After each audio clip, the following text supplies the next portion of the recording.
Good evening. Welcome to you all. I am Mark Stanley. I'm the senior pastor here at Trinity. And let me be the first tonight, probably not the last, but the first to say that I, for one, am looking forward to a new year. And I look forward to celebrating its arrival with you.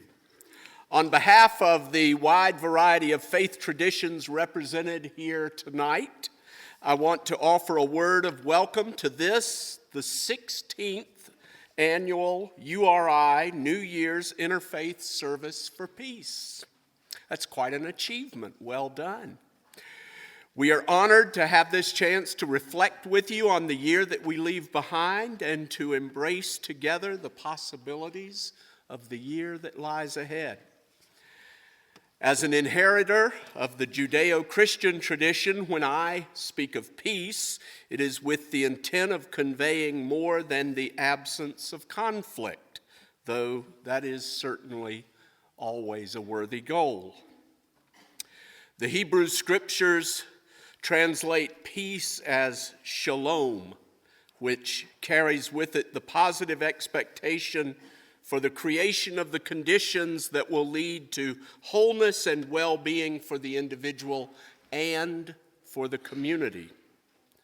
Justice and righteousness are required both then and now. And then and now, it's a tall order. To speak of shalom is to make a commitment to work for the reconciliation of the world, not to be taken casually.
befriended stranger, the candle of thine heart is lighted by the hand of my power.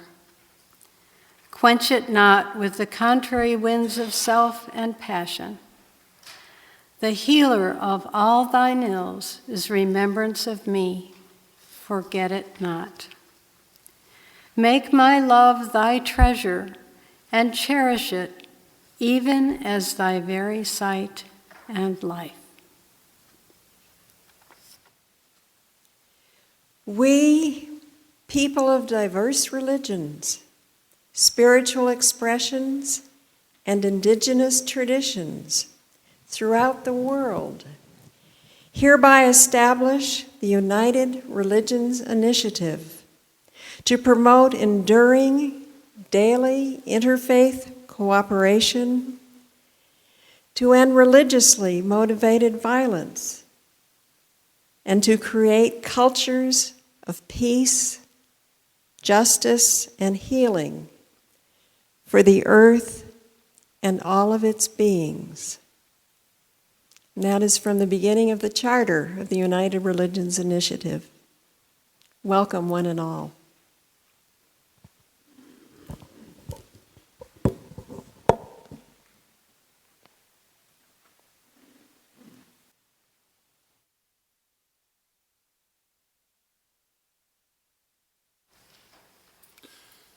Shalom. I'm Rabbi Phil Bentley, and I've been asked to introduce our theme for our program.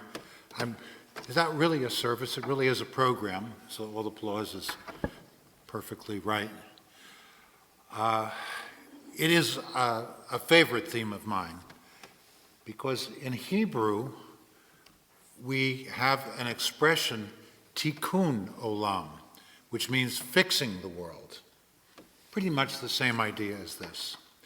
And when we say we are fixing the world or healing our world, what are we trying to achieve? And what we are trying to achieve, as Mark told us, is peace, shalom. Because shalom is not peace in a political sense, although of course it's used that way. It is a word that derives from a Hebrew word that means wholeness, completion, perfection. And all of our faiths, all of them, have that challenge. How do we perfect the world? I mean, if God is good and God is also all-powerful and all-knowing, how come the world is like this? And how do we heal it? How do we fix it? The answer is that's on each of us. And we do what we can. And tonight's program will give us, from the traditions, thoughts about healing the world.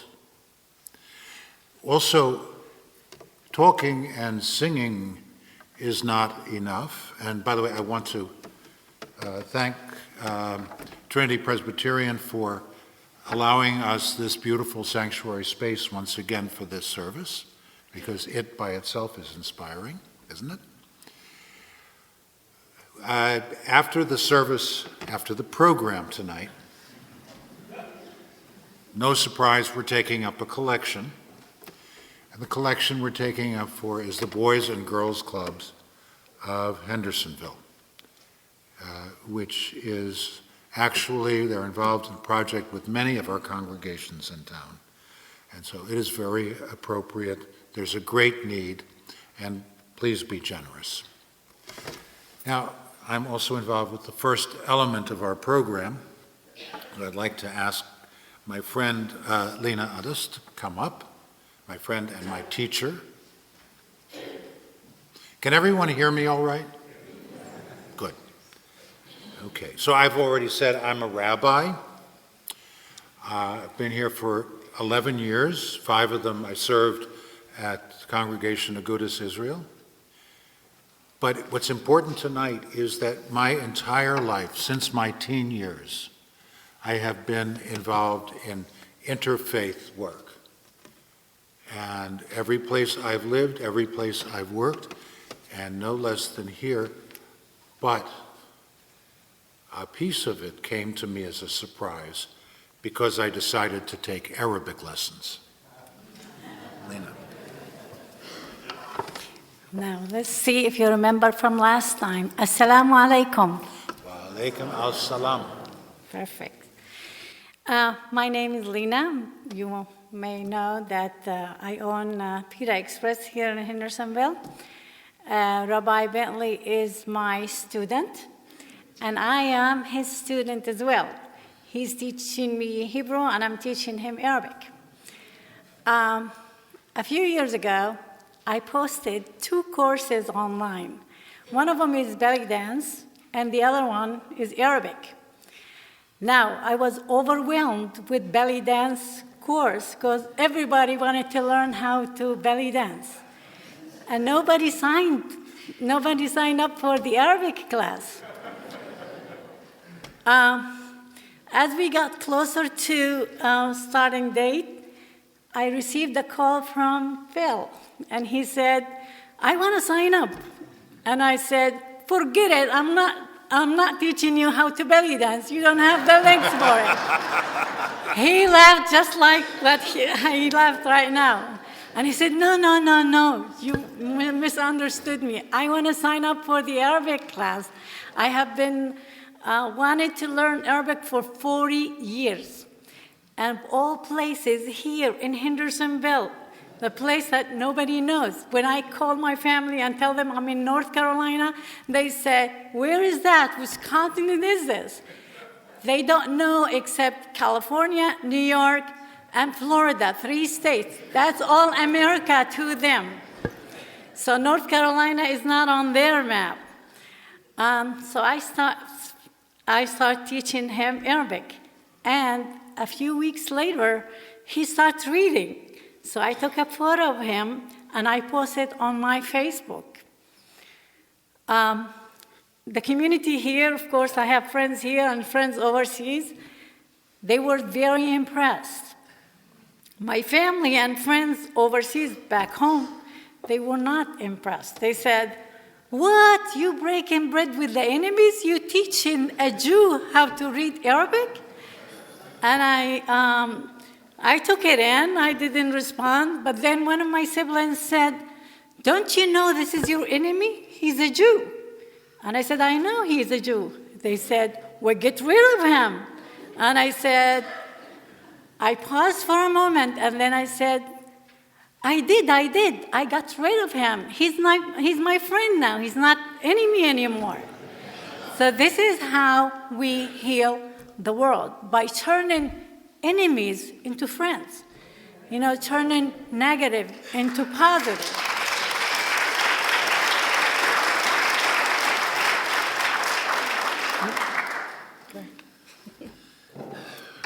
What I noticed right from the beginning of the lessons were things that echoed for me, similarities of language, and then I would ask questions about customs.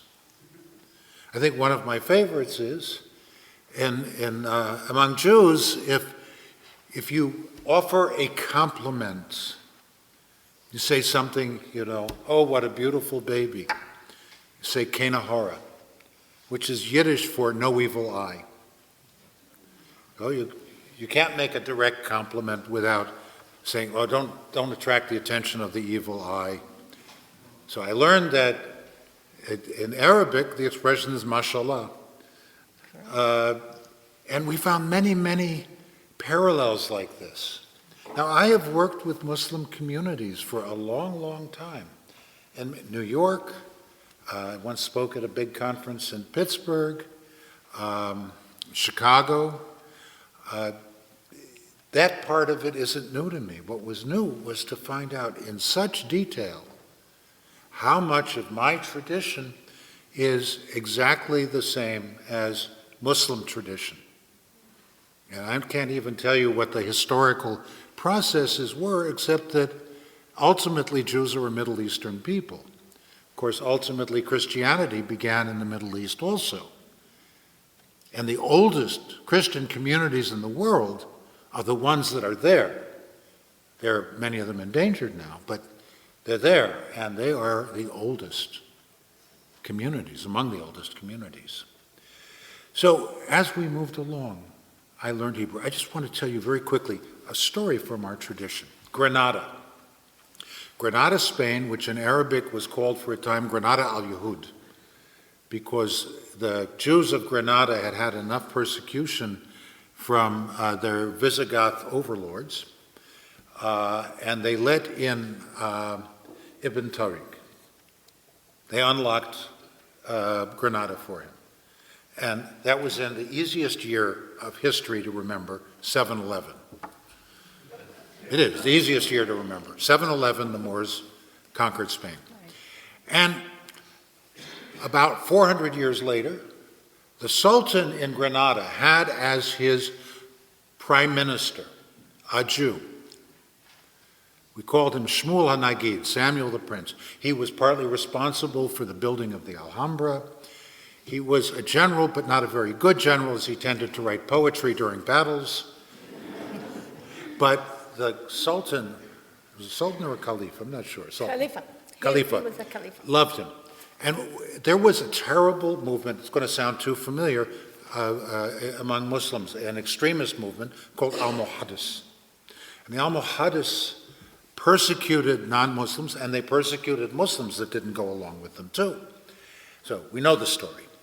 So this guy comes from what is now Morocco to the court in Granada, and he sees that the Caliph has a Jewish chief advisor, and he criticizes him in public. And the Caliph says to Shmuel, my friend, I'm sending him to the dungeons, you deal with him as you see fit. And the next morning, the Caliph goes down to the dungeons to see what Shmuel is doing with this enemy. And he comes to the cell where the enemy is, and he's hearing laughter and friendly conversation. And the Caliph says, what is the meaning of this? And Shmuel said, you asked me to get rid of my enemy. I did get rid of my enemy. He's now my friend. There you go.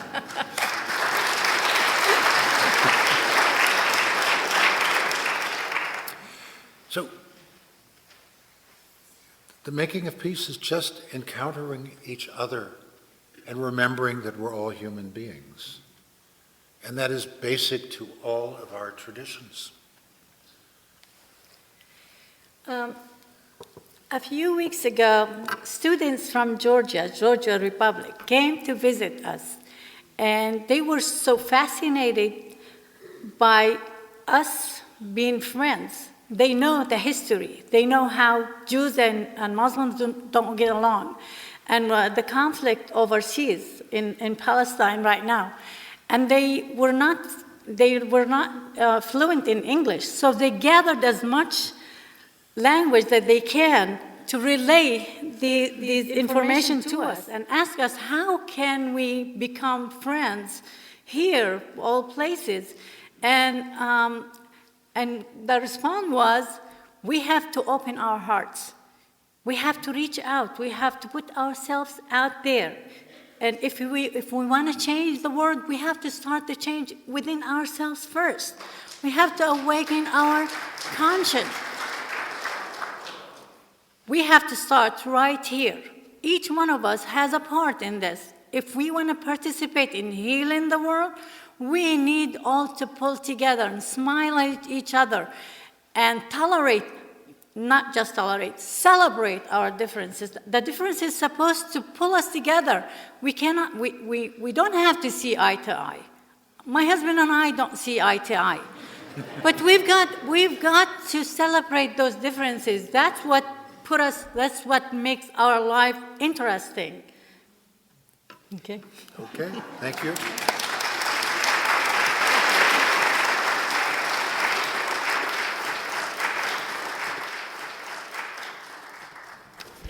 Open the window, children. Open the window now. Open the window, children.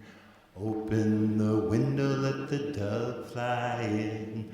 Open the window, let the dove fly in. Mama and a papa are fighting like snakes. Open the window, let the dove fly in. Baby is a-crying like her heart will break. Open the window, let the dove fly in. Here we go. Open the window, children. Open the window now. Open the window, children. Open the window, let the dove fly in. Open the window, let the dove fly in. Neighbors lock their doors, build fences so high. Open the window, let the dove fly in. Don't see what's to discover on the other side. Open the window, let the dove fly in. Open the window, children. Open the window now. Open the window, children. Open the window, let the dove fly in. Open the window, let the dove fly in. Thank you.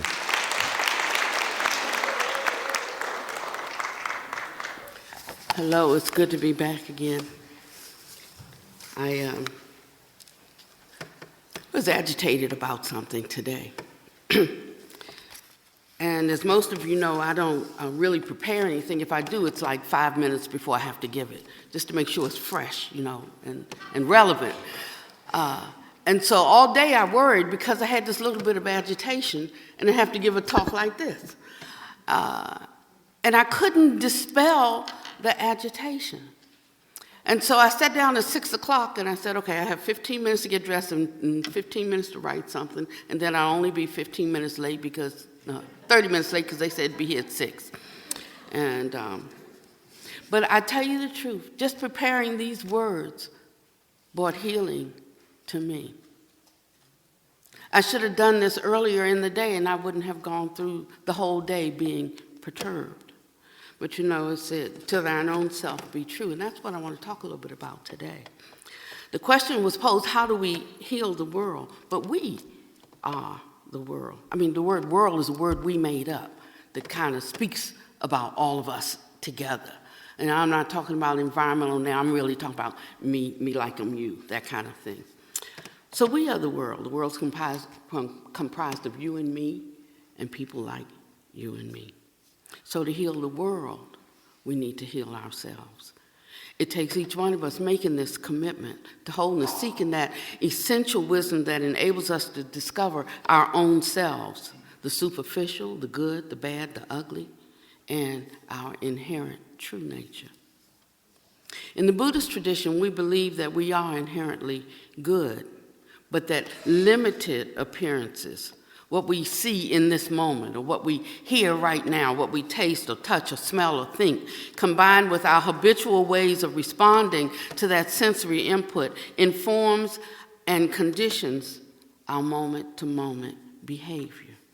And so we practice just connecting with or just reconciling with our own heart, and we practice stopping. Just stopping the thinking, stopping the proliferation of thoughts, just stopping. Not easy to do. Right now, we have to ask ourselves, what am I thinking? What am I experiencing? How does it line up with my great aspiration to be compassionate or forgiving, or to bear with the perceived or the real faults of others, or to accept my own limitations, like today, being agitated, didn't want to be, couldn't arouse enough skillfulness not to be. Then what do? Do I flagellate myself?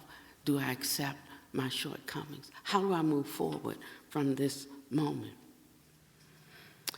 Do I call myself on my stuff? We challenge ourselves to consider that as many people as there are in the world, that's how many different views there are. So it's inevitable that we will disagree. The Buddha said in the Saha world, they have different minds and different bodies, so how can we expect to all agree? How can we live respectfully with each other unless we cultivate that skill of considering the other as oneself? So when unwholesome mental states arise, try to remember not why they came about, but how they come about. It's through tendencies and preferences, but actually it's even more basic than that. The internal base, the ear, meets the external base, the sound, something, I heard something, consciousness arose, I understood what was said. And the three of these made contact, and with contact comes a feeling. Feeling is pleasant, it's unpleasant, it's neither pleasant nor unpleasant. And with that feeling comes clinging. If it's pleasant, I like it, I want more of it. If it's unpleasant, I have an aversion. I want it to go away, or I want who said it to go away, An aversion cuts off that voice of our essential nature, the heart.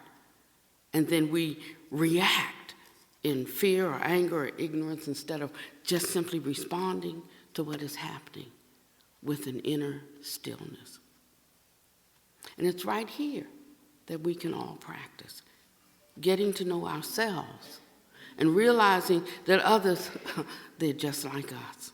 And then doing what we want the other person to do, to act towards us with patience, with tolerance, or with acceptance, with kindness, or without judgment, even when we have to handle a matter. It's like saying a person has to go away. They don't have to go away mad, but they may have to go away. The Buddha said one of a hating temperament and one of an understanding temperament, they are not 180 degrees apart in view. He said, in fact, they're very close, except the hating temperament condemns living beings, while the understanding temperament just condemns the wrong view.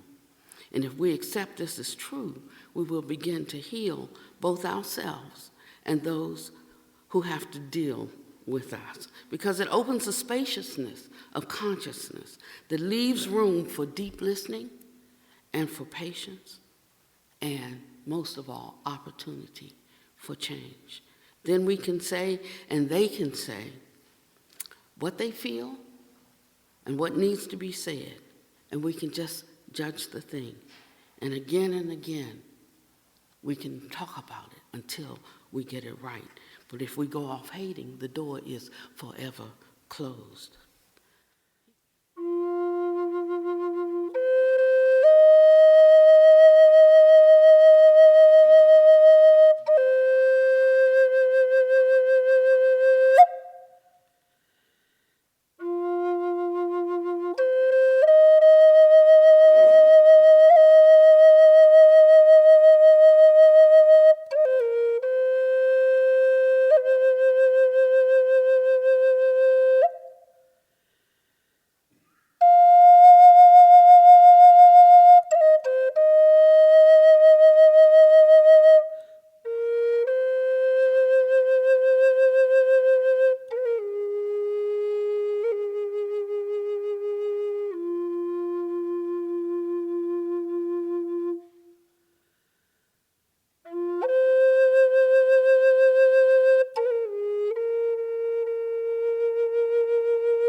Aloha. I'm so happy to be here and be part of this tonight and to share a little bit of the Hawaiian perspective with you, since most people are not really aware of what the tradition is about. The word for peace in Hawaiian is maluhia, and another word that is equally as important is pono, which means harmony. And the way that the Hawaiians maintain peace and harmony is through a system they developed called living the aloha spirit. And you know, most people off island from Hawaii, here in the Western world, they believe the Hawaiian word aloha means simply hello and goodbye. And it does. But to them, it is just so much more. It really is the basis and the foundation of everything that is Hawaiian, because this is a culture that is so rich in maintaining the harmony of the family. That is what is of the utmost importance to them. And it is for caring for each other. In the old Lilo and Stitch movie, nobody is ever left behind. And so since there's not a lot of time tonight to help to bring it home to you and help you to have a little bit of an understanding of it, I would like to share it through an acronym, the 5 acronyms for the letters of aloha. This was created by an elder in the 1950s. Her name was Auntie Palahi Paki. And she wanted to help to bring the deeper, more esoteric meaning back to aloha, because it had become just kind of this commercial hello and goodbye for tourists. And the explanation that I'll give also then comes from my teacher, Kawai Kapuo Kalani Hewitt. So it is akahai, to be unassuming, unpretentious, gentle. We may know a lot, but we don't know it all. So it is, in being unassuming, it allows us to keep learning and to keep growing. Lokahi, to be working with unity to bring about peaceful agreements and resolutions. Some of you may have heard and be familiar with the word ho'oponopono. There's a modern form that is very popular now, which is said to mean to forgive. Ho'oponopono actually means to make right. And in its original form, it is one of the most sacred values and ancient practices for peaceful resolution of conflict. And it's said to be one of the, still in this modern time, one of the best practices to help to resolve conflict. Oya'i'o, truthful, honesty, to be authentic, to be genuine, to speak the truth of our soul, to stand tall in our truth, but at the same time, to have ha'a'a, which is to be humble in the presence of God's many forms, but to also not let anyone to put our head, but also that doesn't mean to put your head down and let anyone step on it. It means that we know we are great. We know that we are all divine. Ha'a'a is the proud part, but to not think in our greatness that we are better than anyone else. And aho nui, which is patience and perseverance. It is to endure, it is to tolerate, it is to breathe until the trouble passes and is over. And in knowing and trusting that all is going to work out perfectly in the end if we just live in the spirit of love, the spirit of aloha. The Hawaiian tradition is actually called the way of the heart. And it is about, so aloha is about the ancient ways of universal truth, all that is. It is about actively pursuing the qualities of love, aloha, forgiveness, kala, harmony, pono, caring, malama, that constitutes a life of kindness and compassion towards all. Aloha is being a part of all and all being a part of me. When there is pain, it is my pain. When there is joy, it is mine also. I respect all that is as part of the Creator and part of me. I will not willfully harm anyone or anything. When food is needed, I will take only my need and explain why it is being taken. The earth, the sky, the sea are mine, to care for, to cherish, to protect. This is Hawaiian. This is aloha. And I would like to share with you now one of the ways that the Hawaiians help to bring healing and share aloha is through chant.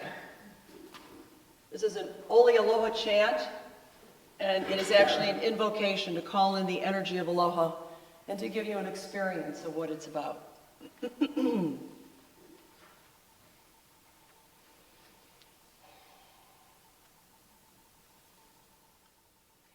Aloha Aloha mai o ka lani kawika ala neo. Ka ko'o mai o ka lani. Mai ka lani o amamao. O mai kalima o nā lani ke ola o nā ali. Alohe, alohe, aloha mai o ka lani kawika ala neo. Ka ko'o mai o ka lani, mai ka ala neo a mamao. O mai kalima o nā lani ke ola o nā ali. Alohe, alohe, aloha mai o ka lani kawika ala neo. Ka ko'o mai o ka lani, mai ka laneo a mamao. O mai kalima o nā lani ke ola o nā ali. Alohe, alohe, aloha mai. Aloha.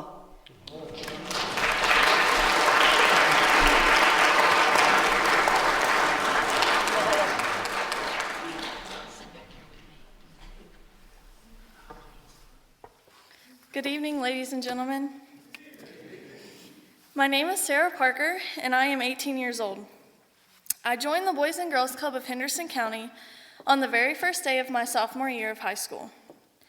I would like to open my remarks tonight with a speech that I wrote just about a year ago. I want to begin here so that you can understand where I came from and who I was when I was introduced to the club. I feel this might also help you to understand where I hope to go. You are a gift. Those words changed my entire outlook on life. Until that moment, I believed I was a mistake and a burden. Here are the facts. My mom was 14 years old when she was raped. 9 months later, she had me, and a life of struggles followed. A child raising a child, my mother fought a daily struggle against poverty and discrimination. She could have graduated and found a good job. She even could have gone to college. Instead, she had me, and I felt so guilty. One day, I went to my mother and sincerely apologized for all the trouble I caused in her life. But before I could finish explaining, she said, "Sarah, you are not a mistake. You are a gift. You are the best thing that ever happened to me." What I hadn't realized is that my mother's problems started long before I was in the picture. And if she had followed the path of those before her, she still would not have graduated. She would still be in poverty. But I gave her a reason to continue to try. I gave her hope. From that day forward, I no longer viewed myself as a mistake. We still had hardships, though. My family moved 17 times in 18 years. I was constantly searching for home, and I found it when I joined my Boys and Girls Club. At first, I was a reluctant participant at the club. I just observed for a while. But I am an artist. I soon found my place in the art room. The art director was someone who believed in me and my abilities, so I started volunteering with her whenever I could. Soon, I took notice of the junior staff, older kids who came in after school and then headed to work with the younger kids. There was something different about them, a sense of maturity and leadership, and many were members of the Keystone Club. They served the community, focused on academic success and careers, and reached out to other teens. I decided to be like them. By volunteering at the club, I earned a job as junior staff. It forced me to be out front working with the younger members, and the work has paid off. Recently, I won the Pinnacle Scholar Award of Excellence from Berea College. At the Boys and Girls Club, I matter. I hear Miss Sarah around each corner. I'm not just a teenager here. I am a teacher, an an enterpriser, a reliable employee. I am someone who can tie a shoe, demonstrate an art project, stop the bullies, have homework make sense. Because of this place, I believe I can make a great life and career. I am many things, but what I am not a mistake. I am a gift. So that was my story back then. Today, I am proud to be a club member alumni. As a member, I was opened up to new possibilities and opportunities that weren't available to me before. These awesome things taught me great lessons. But it isn't just the awesome experiences that taught me great lessons. Sometimes, I found meaning in situations that seemed insignificant at the time. An example involves a member of the club that I will call Edmund. Edmund was a classic bully. He picked on others constantly. Most of the time, he called out the things that he hated about himself. Edmund was in 4th grade when I first met him, and many staff before me had tried to work with him. They told me of the heartfelt conversations they had had with him and how they had tried to work with him to do better in the future. I had a few of those talks with him myself, but it seemed that it wasn't working. I decided that I was going to say hey to Edmund every time I saw him and ask how his day was going. Often, he seemed embarrassed when I asked him in front of other members, or he responded by telling me that his day was bad because he got in trouble with another teacher again. But I continued to ask every time I saw him. Eventually, he moved up to 5th grade and then to 6th, where I didn't get to see him as often. One day, when I went into the teen center after work, Edmund was sitting there waiting to speak with Mr. Josh. When the middle school members get in trouble, they have to go to the teen center to await their fate. Because he was in the hot seat, I didn't speak to Edmund. I didn't want to make it easy on him, so I just walked past. "Wow," he said. Confused, I turned around, and he said, "Miss Sarah, you are the only one who always says hey to me when you see me, and today you didn't." In that moment, I realized that I had made an impact. All along, he noticed my effort to go out of the way to say hello. Something that didn't mean that much to me, and it didn't take that much of my time, had registered with him.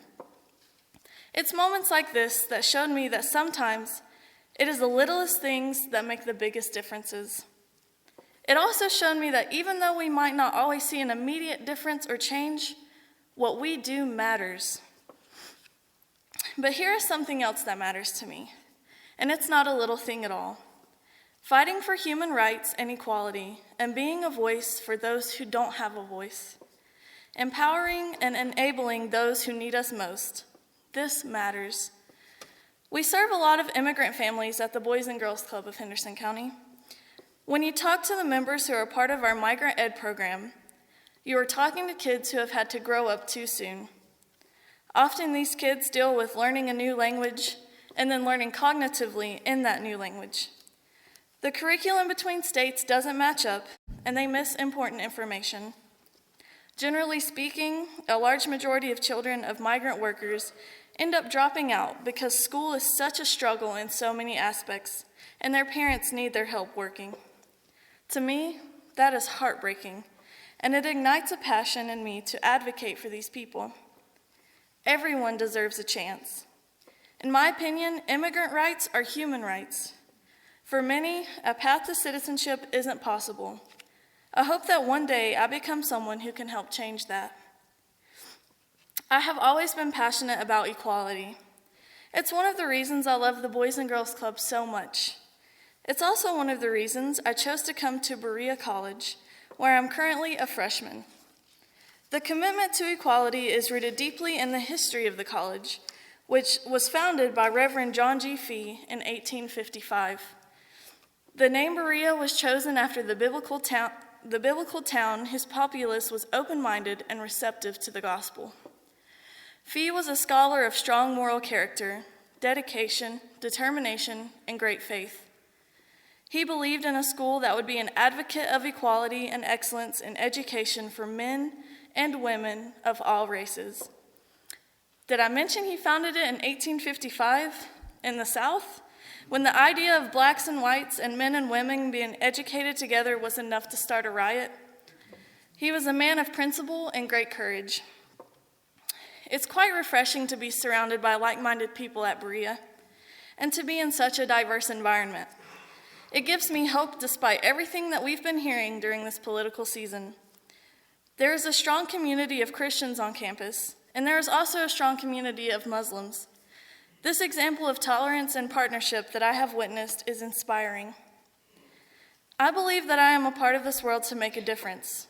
I am a gift, remember? And what this means to me is that I practice love and acceptance.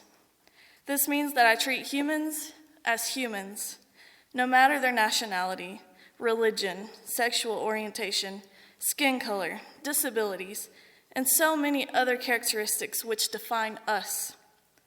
This means that I believe we are not called to judge. We are, however, called to love one another, even our enemies. Tonight, this message is my gift to you.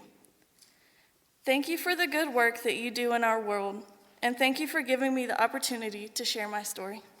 Thank you. I am redeemed. I'm bought with a price. And Jesus, he has changed my whole life. And if anybody asks you just who I am, you tell them that I am redeemed. Where there's hate, love now abide. Where there's confusion, peace. Where there's hate, love now abide. Where there's confusion, peace reigns. I'm walking with my Jesus, and I'm a child of the King, all because I am redeemed. I am redeemed, Lord, I'm bought with a price. You know, Jesus, he has changed my whole life. And if anybody asks you just who I am, you tell them that I am redeemed. When we had, back when my great-grandmother was slaves, my great-grandmother came over here from England. But my grandmother had this one song, and we sang it at church sometime, that someone pray for you. And it goes like this. And y'all can tell I'm nervous. Somebody prayed for me. They had them on my mind. I changed it around, sorry. Pray for me. I'm so glad they prayed. I'm so glad they prayed. I'm so glad they prayed for me. My pastor prayed for me. She had me on her mind. She took the time to pray for me. I'm so glad she prayed. I'm so glad she prayed. I'm so glad she prayed for me. My mother prayed for me. She had me on her mind. She took the time to pray for me. I'm so glad she prayed. I'm so glad she prayed. I'm so glad she prayed for me.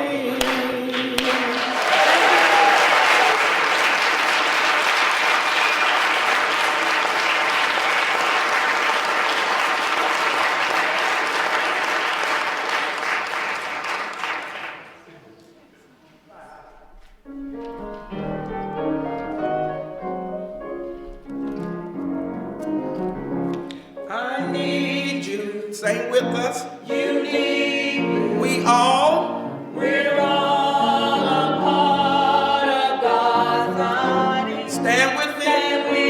Agree with me. Agree with me. We all. We're all a part of God's body. It is His will. It is His will That every need. You are important to me. You are important. I need you to survive. I need you to survive. You are important. You are important to me. I need you to survive.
Sarah,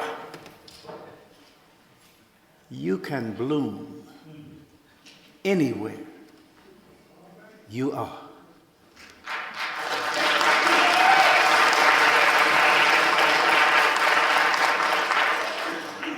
I am so humbled to have had Dr. King as my college advisor at Shaw University.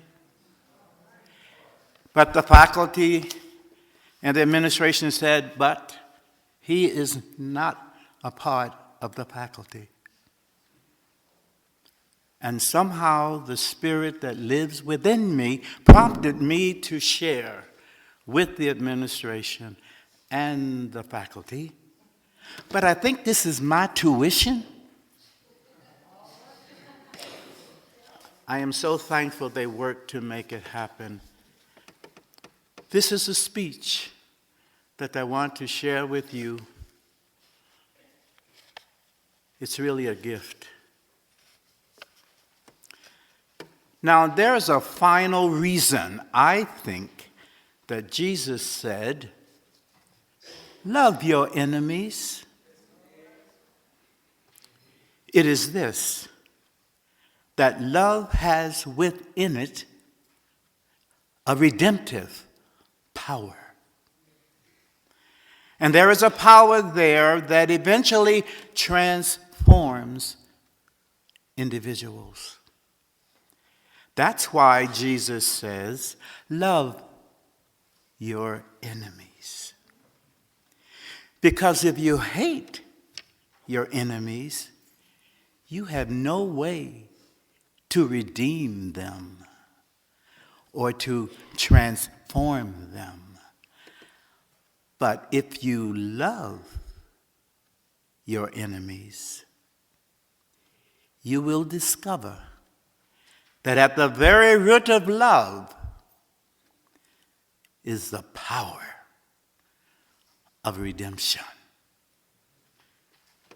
You just keep loving people and keep loving them, even though they're mistreating you. Here's the person who is a neighbor, and this person is doing something wrong to you, and all of that. Just keep being friendly to that person. Keep loving them. Don't do anything to embarrass them. Just keep loving them, and they can't stand it too long. Oh, they react in many ways in the beginning. They react with bitterness because they're mad because You love them like that. They react with guilt feelings, and sometimes they'll hate you a little more at that transition period. Just keep loving them. And by the power of your love, they will break down under the load. That love, you see, is redemptive. And this is why Jesus says, love. There's something about love that builds up and is creative and is transformative. So love your enemies. I think of one of the best examples of this. We all remember that great president of this United States, Abraham Lincoln. These United States, rather. You remember when Abraham Lincoln was running for the president of the United States, there was a man who ran all around this country talking about Lincoln. He said a lot of bad things about Lincoln, a lot of unkind things. And sometimes he would get to the point that he would even talk about his looks, saying, "You don't want a tall, lanky, ignorant man like this as president of the United States." He went on and on and on and had this type of attitude and even wrote about it. Finally, one day, Abraham Lincoln was elected president of the United States. And if you read the great biography of Lincoln, if you read the great works about him, you will discover that as every president comes to the point, he came to the point of having to choose a cabinet. And then came the time for him to choose a Secretary of War. He looked across the nation and decided to choose a man by the name of Mr. Stanton. And when Abraham Lincoln stood around his advisors and mentioned this fact, they said to him, "Mr. Lincoln, are you a fool? Do you know that Mr. Stanton has been saying all kinds of things about you? Do you know what he has done or tried to do to you? Do you know that he has tried to defeat you on every hand? Do you know that, Mr. Lincoln? Do you know that? Did you read all of those derogatory statements that he made about you?" Abraham Lincoln stood before the advisors around him and said, "Oh, yes, I know about it. I read about it. I heard him myself. But after looking over the country, I find that he is the best man for the job." Mr. Stanton did become Secretary of War.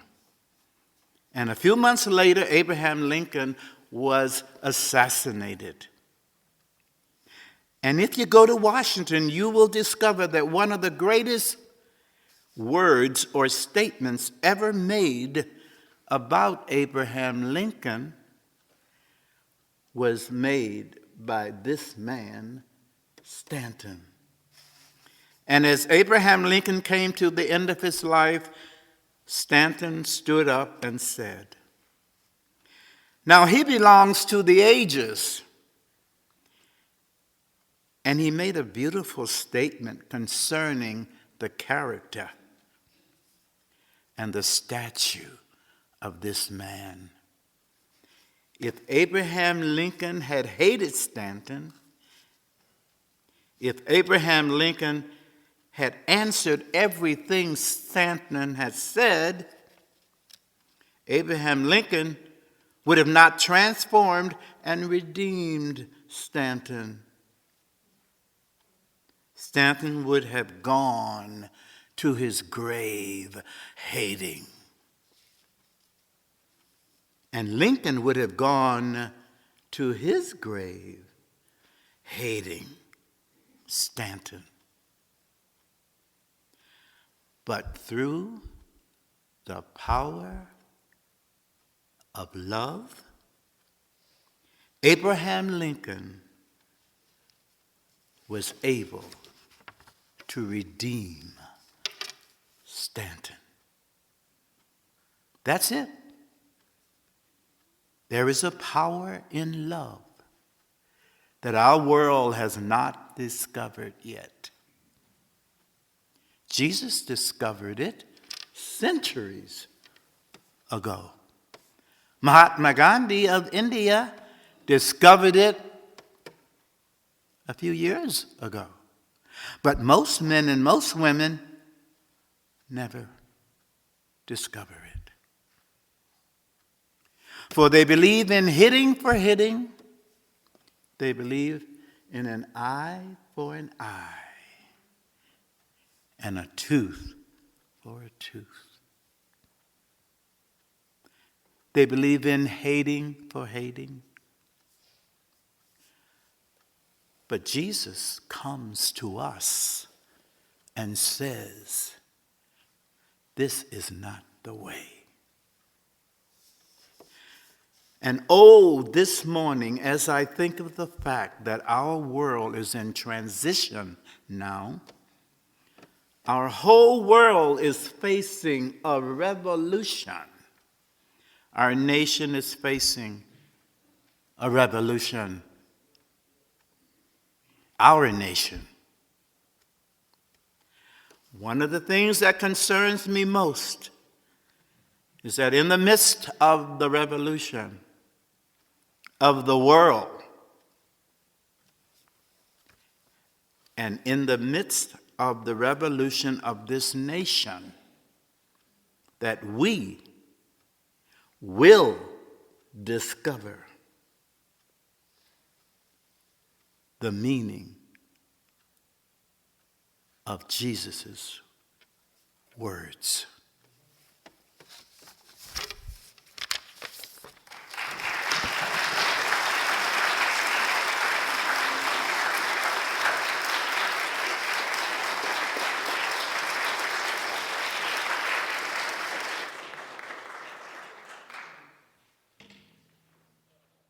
How y'all doing today?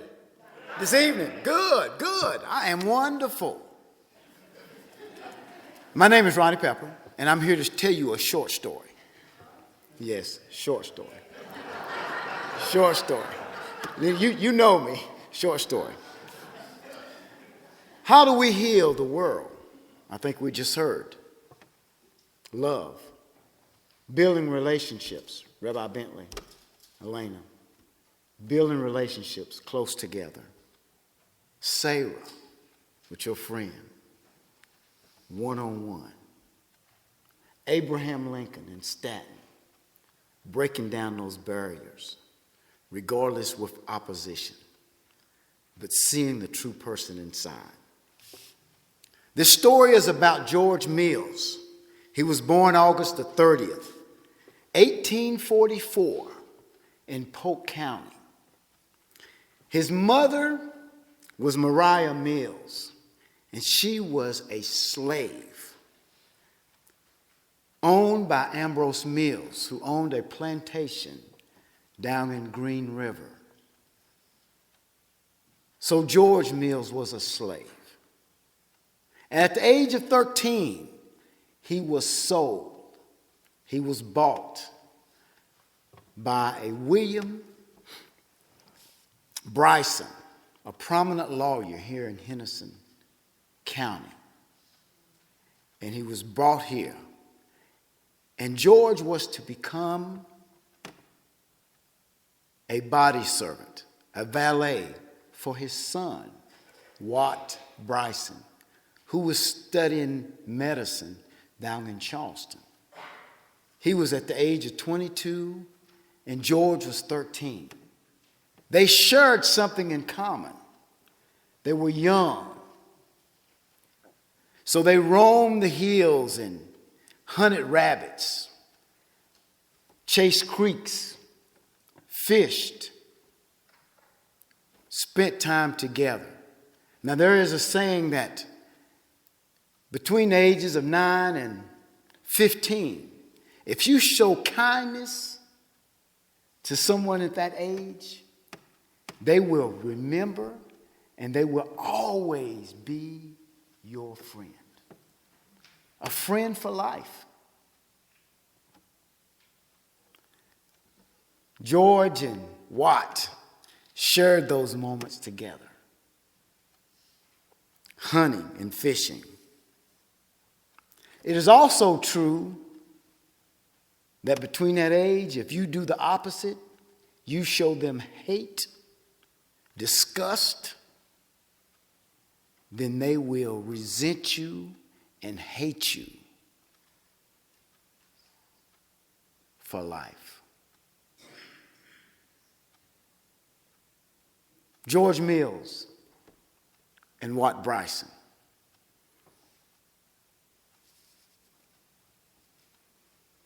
Civil War broke out. Watt Bryson had just graduated with his diploma in medicine. And he went to war, served under Robert E. Lee, made captain, Company G. When the news got back to Hendersonville, to his father, he was proud, and he sent for George. When George came up, he says, "George, my son just made captain. I want you to take care of him. Go with him. And when this war is over, I want you to bring my boy home." And George looked up at Mr. William Bryson and he said, "Sir?" He says, "I'll take care of his clothes. I'll cook his meals, water his horse, and I promise, when this war is over, I'll bring your boy home to you." In November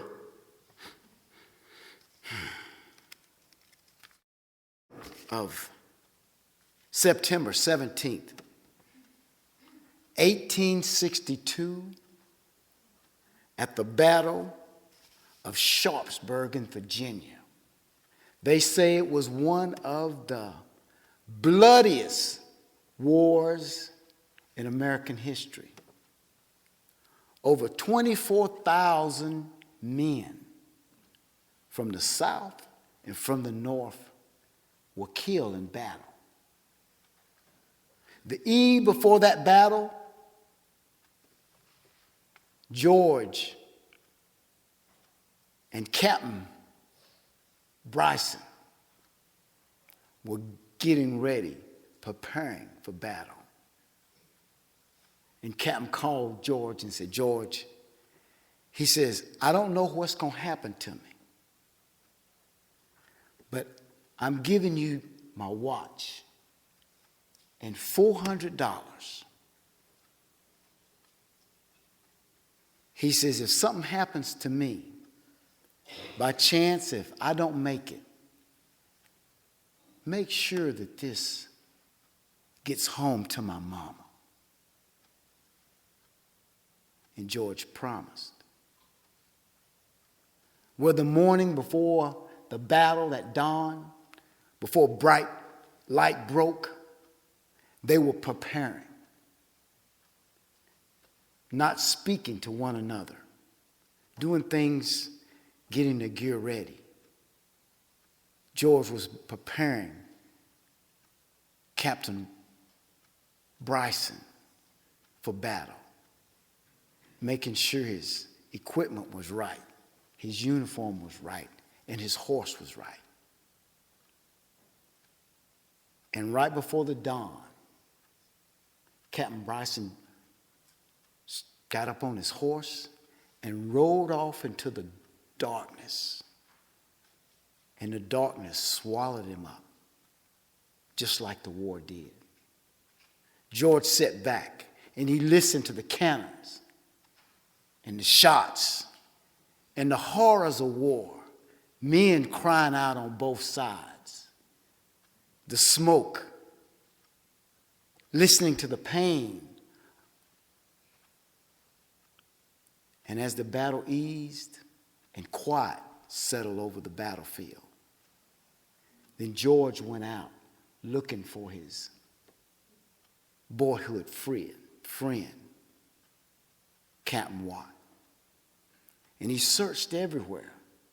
And men that knew George and knew he was Captain Bryson's valet told him where he was because they recognized him.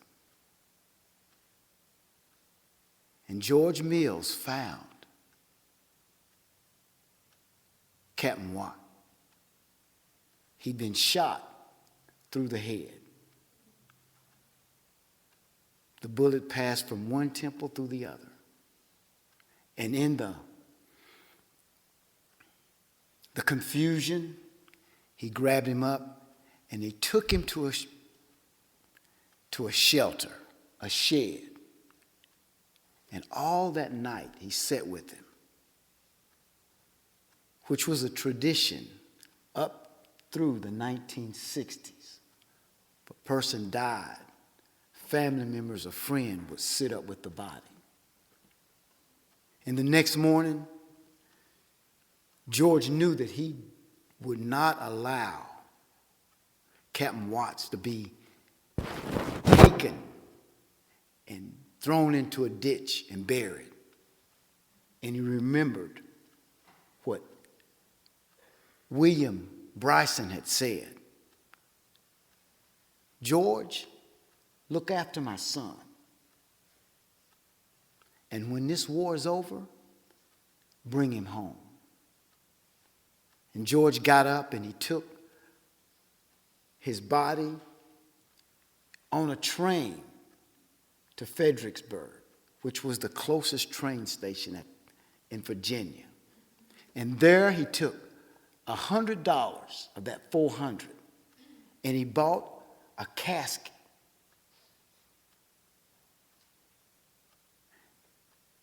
And there he put it in, his friend in that, and he sealed it up with cement. And he got a wagon and a horse.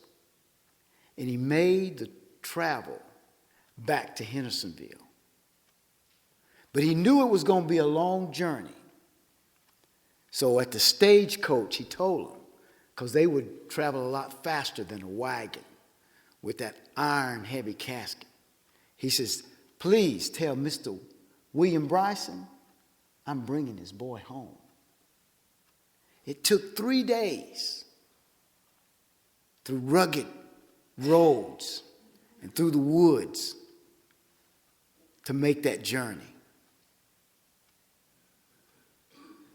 One night he stayed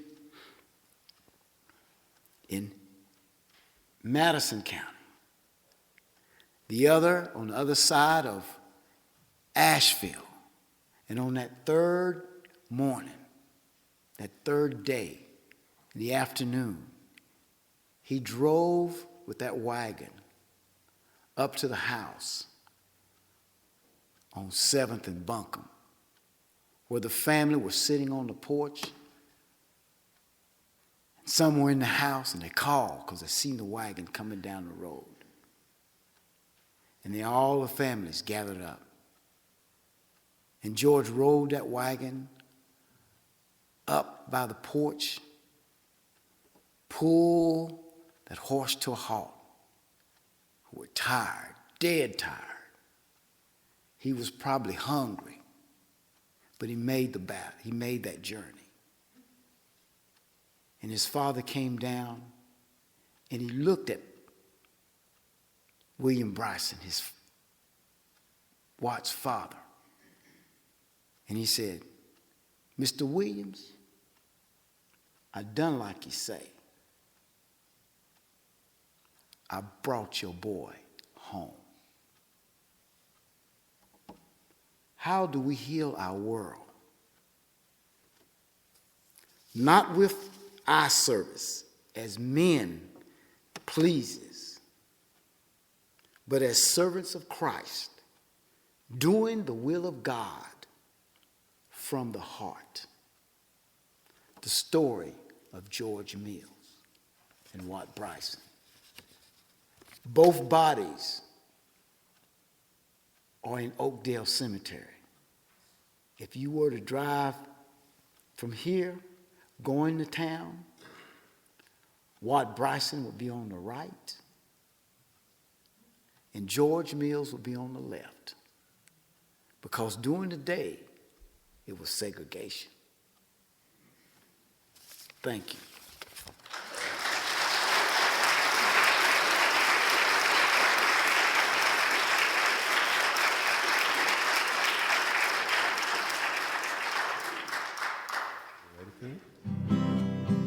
We'll go the chorus first so you can get all polished up.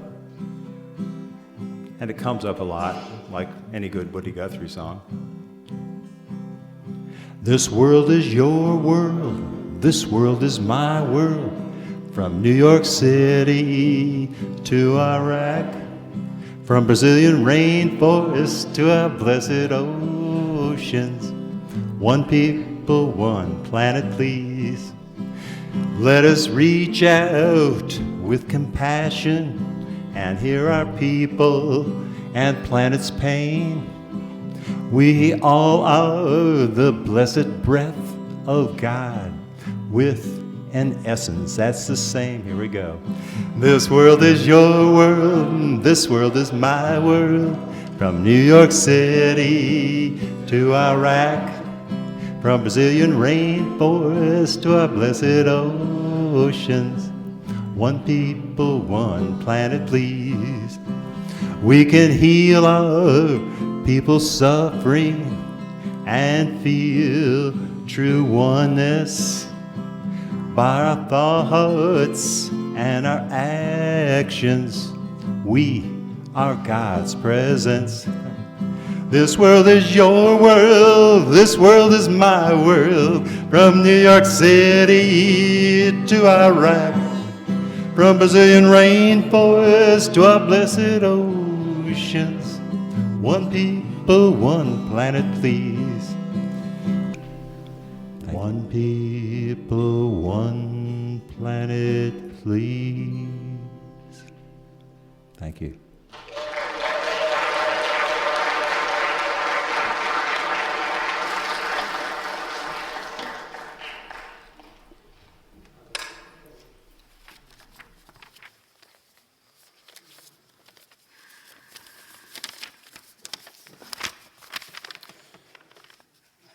Merger Poem by Judy Chicago.